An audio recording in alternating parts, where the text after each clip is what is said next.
Mga Sport, kamusta kayo? Welcome back to my channel. Mga Sports, dito natin ngayon pag-uusapan po natin ng mga bagay na pwede mong gawin para mabilis ang pagbaba ng pride ng isang lalaki.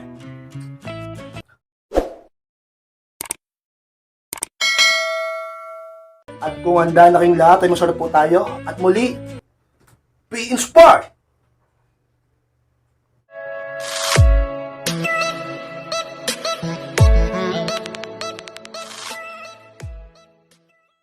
At ang unang bagay na pwede mong gawin para bumilis ang pagbaba ng pride ng isang lalaki, kung nagkamali ka, mag-sorry ka, pero huwag kang humabol. O huwag kang maghabol. Sapagkat ka-inspired, mas lalong talaga naman ka-inspired, lalo yun sa'yo. Sapat na yung nag-sorry ka. Kasi yan ang dinadahilan ng iba eh. Ginagawa nilang dahilan yan para sila ay maghabol sa lalaki. Hindi po ba ka-inspired? Aminin mo. Diba, ka-inspired ako kasi nagkamali. Ako yung sabihin nating nakagawa ng pananakit sa kanya. Naiintindihan kita at naniniwala ako na nagsisisi ka na. Mag-sorry ka sa kanya. Alam ko na minsan talaga di mo pigilan maghabol dahil nakokonsensya ka at marami kang na-realize sa buhay mo at sa ginawa mo. Pero ka-inspired, huwag naman yung sobrang paghabol. Dahil sigurado ako ang isang lalaki mas lalong bababa ang tingin sa'yo. Ang isang lalaki mas lalong lalayuan ka, lalong magpapahabol sa'yo. Okay rin mag-sorry ka, mag-effort ka sa kanya, sabay kung ang ayaw niya sa'yo o di ka niya gustong kausapin o nilalayuan ka niya, ay hayaan mo muna siya. Manahimik ka lang muna ka-inspired. Mag-no contact ka, mag-focus ka muna sa sarili mo, sa buhay mo. At hayaan mo na tumaas muli ang value mo sa kanya. Diba? Kasi nandun na yung nag-sorry ka, tapos biglang di ka muna magpaparamdam, bibigyan mo siya ng space. Respeto rin yung sa kanya at paraan din yun upang manumbalik ang pagtingin niya sa'yo. Alam ko na ang pagmamahal ay nandiyan pa rin sa puso niya. Hindi agad nawawala yan kahit ano pang ginawa mo. Ka-inspired. Umamin ka lang sa pagkakamali mo, magpakumbaba ka sa kanya, pero huwag ka maghabol na maghabol sa kanya. Hayaan mo muna siya at darating ang panahon na siguradong magkakaayos din kayo. Ka-inspired. At ang pangalawang bagay na pwede mong gawin para bumilis ang pagbaba ng pride ng isang lalaki, hayaan mo muna siya, huwag magparamdam. Yan ang pangalawang bagay sa pride.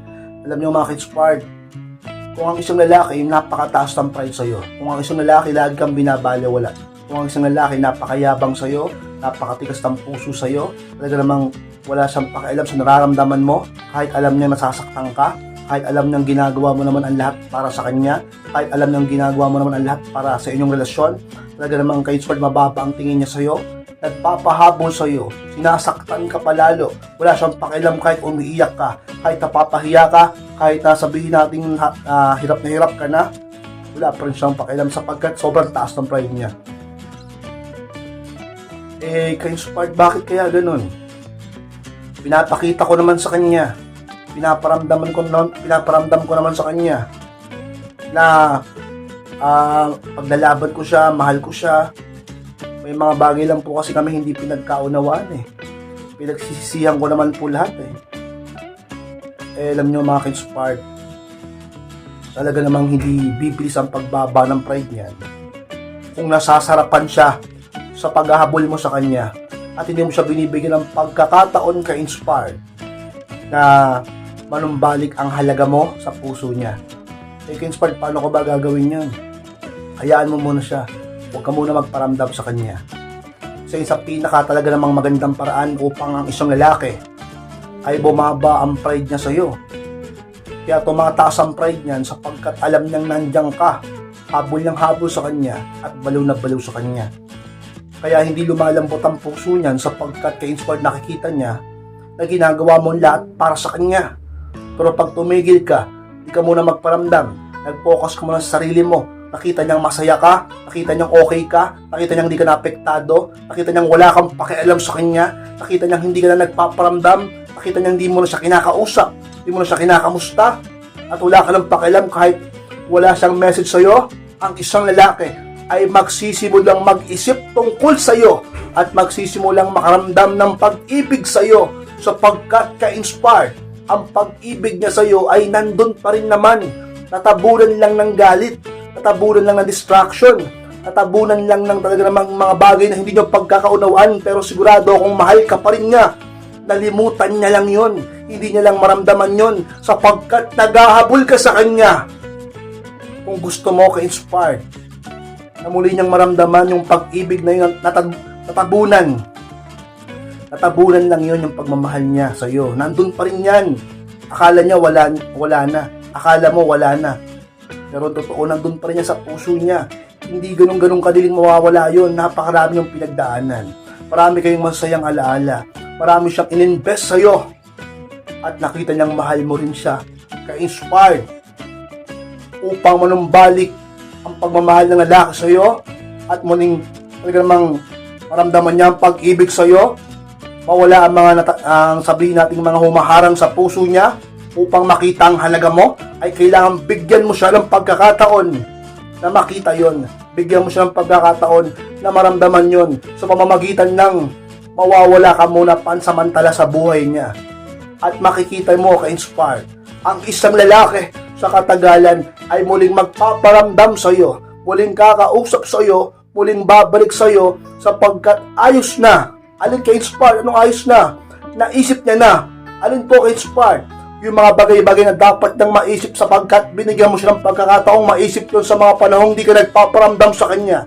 So sa mga sikreto ka-inspired upang ang isang lalaki ay bumis ang pagbaba ng pride sa iyo, maramdaman muli ang halaga mo at muling magkakaayos kayo ka-inspired. At ang pangatlong bagay na pwede mong gawin para bumilis ang pagbaba ng pride ng lalaki sa iyo is humanap ng dahilan para mag-self-improve. Yan ang pangatlo ka-inspired. E baka naman kasi humanap ka ng dahilan, puro hanap ka na ng dahilan para maghabol sa kanya. Ka-inspired, humanap ka ng dahilan para mag-focus naman muna sa sarili mo. Binabaliwala ka nga niya eh. Hindi ka nga niya nire-replyan. Sinisin ka lang. Yung iba nga hindi sinisin eh. Kahit online siya, di ka pinapansin. Ang dami mo ng message, di man lang titingnan. Hindi ka kinakausap, di ka nire-replyan. Walang pakialam sa'yo, di nagpaparamdam. Binabaliwala ka, tinitiis ka. At feeling mo basura ka sa kanya. Ka-inspired, mag-focus ka muna sa sarili mo. So yan, sa pinaka talaga namang taktika upang ang isang tao ay talaga namang makita ang value mo at muli siyang ma-attract sa'yo. Parang sa digmaan. Diba? Kailangan mag-focus ka sa grupo mo. Hindi puro sa kalaban mo. Mag-focus ka sa pagpapalakas mo upang magtagumpay ka. Ganon din sa pag-ibig. Sa lahat ng larangan, sa lahat ng bagay, sa buhay na ito, sa mundong ito, kailangan mo ng paghahanda upang magtagumpay ka at makamit mo ang mga bagay na gusto mong makamit sa buhay na ito. Kailangan mong ihanda ang sarili mo at lahat ng bagay na dapat na mayroon ka. Tulad niyan, ka-inspired. Sa bagay na yan, sa sitwasyon na yan, sa nangyari na yan, kailangan mag-focus ka naman muna sa sarili mo upang maging handa ka, upang ma-attract sa iyo ang isang lalaki. Hindi yung puro siya na lang lagi ang iniisip mo, sa kanya ka na lang palagi nakafocus, lahat ng energy mo, lahat ng effort mo, at lahat ng oras mo ay talagang nakatuon sa kanya. Talaga naman, bababa ang value mo, at baka lumabo ang pag-asa na bumalik yan sa'yo. Pag-focus ka sa sarili mo, mag-self-improve ka, magpaganda ka, magpa-sexy ka, ayusin mo ang sarili mo upang ang lalaki ay unti-unting bumalik ang attraction sa'yo, tumaas ang interest sa'yo, ma-curious sa'yo, at talagang magandahan sa'yo. Kapag ang isang lalaki ay nagandahan sa'yo, kapag ang isang lalaki ay naseksihan sa'yo, malaki ang posibilidad na kahit siya ay may tampo sa'yo, na kahit siya ay may galit sa'yo, na kahit siya ay nagpapabebe sa'yo, medyo mababawasan yun. Totoo yan, sapagkat kami ay lalaki. Gusto namin yung mga magaganda talaga. Eh, paano yan ka-inspire? Kung yung lalaki ay nagmamaktol, yung lalaki ay galit, tapos di ka pa nag-aayos sa sarili mo, palosyang alam, palosyang, tingnan mo yung itsura mo, tingnan mo yung sarili mo, tumingin ka sa salamin, puro siya na lang palagi ang iniisip mo, di ka halos nakakapag-ayos, at tingnan mo yung mata mo, di ka na halos tutulog, para kang ako, ka-inspired. Kailangan mong mag-focus sa sarili mo. Lumapit ka rin sa Panginoong Diyos at magtiwala ka rin sa sarili mo. Ka-inspired. So sa mga bagay na naman sikreto, bagay na pwede mong gawin upang ang isang lalaki bumilis ang pagbaba ng pride tungkol sa iyo. Ka-inspired. At pang-apat na bias pa na pwede mong gawin para mapabilis ang pagbaba ng pride ng lalaki sa'yo is medyo taasan mo rin ang pride mo. Yan ang pang-apat ka-inspired. Ano yung ka-inspired? Sabi mo, medyo taasan din namin ang pride namin? Oo. Alam nyo kasi mga inspired, kaya ka nag-aabol kasi wala kang masyadong pride sa sarili mo. Real talk lang. Diba? Ka-inspired yun nga, ako nga yung nagkamali. Saka mahal na mahal ko siya. At ka-inspired, miss na miss ko na siya eh. Kasi sisi mo ba ako? Mahuhusgahan mo ba ako? Hindi ko kayo kailanman huhusgahan. At nauunawaan ko kayo. Ang sinasabi ko lang dito ay yung mga bagay na kailangan mong gawin at kailangan mong iwasan. Bakit gusto ko na magkaayos kayo? Kasi sa mga bagay na talagang mga ka-inspired, pwede mong gawin. Ka-inspired, pag ginawa ko yan, pwede bang bumaba ang pride ng lalaki sa akin? Oo naman, sapagkat nagkakadugtong-dugtong yan. Konekta yan. Paano nangyari yun ka-inspired? Tingnan mo to. Kung medyo dadagdagan mo ang pride mo, syempre medyo magkakaroon ka ng respeto sa sarili mo. Medyo may tataas ang paggalang mo sa sarili mo, mas makakapag-isip ka ng mga positibo. May pride ka eh. At medyo madadagdagan ng hiya mo sa sarili mo. Ka-inspired. Ngayon, pag tumaas ang pride ko, anong mangyari? Siyempre, magagawa mo hindi mo na magparamdam, magagawa mo na mag-focus naman sa ibang bagay muna, magagawa mo na magpaganda muna, sapagkat may pride ka. Hindi siya lagi ang nasa utak mo, hindi siya lagi ang iniintindi mo, hindi ka laging magkahabol sapagkat may pride ka. Magdagdag ka naman ng tiwala sa sarili mo, magdagdag ka naman ng respeto sa sarili mo, at ang pride sa sarili mo. At kapag nangyari yun ka-inspired, ang mga bagay na dapat mong gawin ay magagawa mo. Kapag nagawa mo, syempre, maaring bumalik sa iyong lalaki. Sapagkat, bababa ang pride niya sa iyo. So, yun sa mga sikreto, bagay na totoo, bagay na pwede mong alalahanin, gawin, upang ang isang lalaki ay bumilis ang pagbaba ng pride o mawala ang kayabangan tungkol sa iyo, ka-inspire. At ang malamang bias na pwede mong gawin para mapabilis ang pagbaba ng pride ng lalaki sa iyo is dapat niya makita na masaya ka. Yan ang panlima at pinakahuli ka-inspired. Alam niyo mga ka-inspired, kaming mga kalakihan, mabilis bumaba ang pride namin kapag hindi na kami masyadong pinapansin.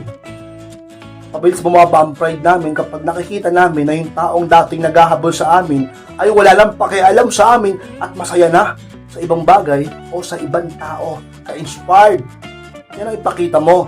Huwag kang magpakita ng puro kahinaan.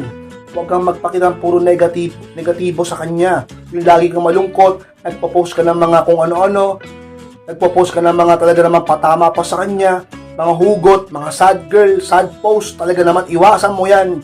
Pagpakatatag ka, lumaban ka, pagpakatapang ka, at ipakita mo kaya mo maging masaya kahit wala siya.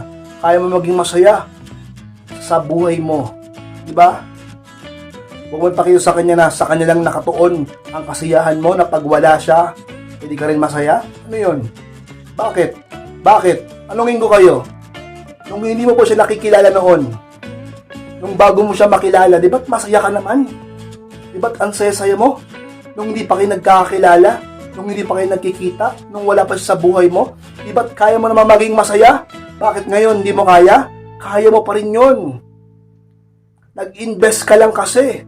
Nagmahal ka lang, pero totoo, kaya mo pa rin yun. Pilitin mo, sikapin mo, na pilitin mo maging masaya palagi sa araw-araw ka-inspired.